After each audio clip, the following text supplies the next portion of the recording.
Un début de championnat à très vite oublié pour le Biarritz Olympique, lanterne rouge de ce top 14, à 5 points déjà du premier non relégable. Une seule victoire en 6 rencontres pour l'instant. Et pourtant, tout n'est pas perdu pour Biarritz qui recevait Grenoble. Aujourd'hui, Philippe Fleiss, c'est le début d'une série cruciale, une série à ne pas manquer pour les Basques.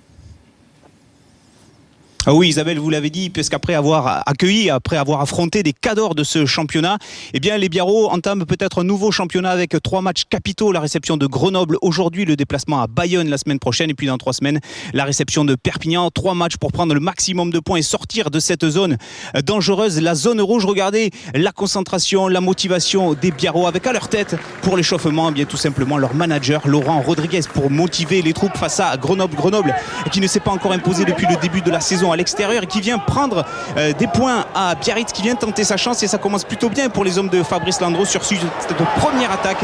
La porte qui s'ouvre en faveur de Mathieu Nicolas. On joue depuis 11 minutes, petite faute de défense, grosse conséquence pour les Biarros. On est aspiré au centre du terrain et Mathieu Nicolas a l'opportunité d'aller inscrire le premier essai de cette partie. Les Grenoblois qui prennent le score en menant 7-3 après une pénalité de Dimitri Yachvili. Yachvili, on le retrouve quelques minutes plus tard sur cette faute d'Egarty.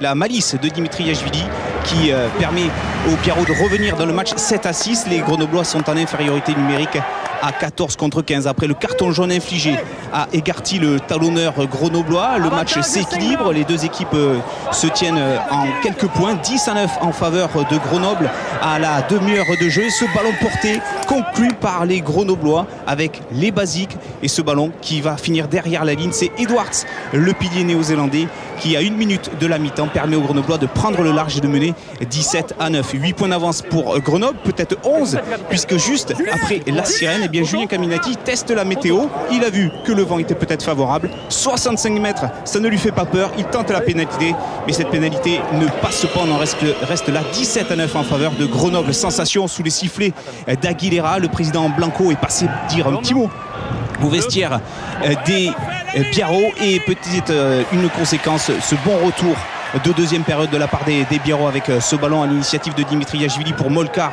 Yachvili qui enchaîne avec maintenant Damien Traille mise au sol. Les Biarros qui parviennent à enchaîner les temps de jeu. Bonne réaction depuis le début de la deuxième période. Wenga qui essaie de passer les bras, il arrive à avancer, il franchit, il est mis au sol par la défense de Nicolas, mais le ballon toujours en faveur des Biarros qui peuvent rebondir avec ce nouveau ballon pour Genevois, stoppé à 5 mètres de la ligne. Monsieur Cloutet a le bras tendu pour une position de hors-jeu de la part des Grenoblois. Une faute, Dimitri Yachvili allonge son ballon.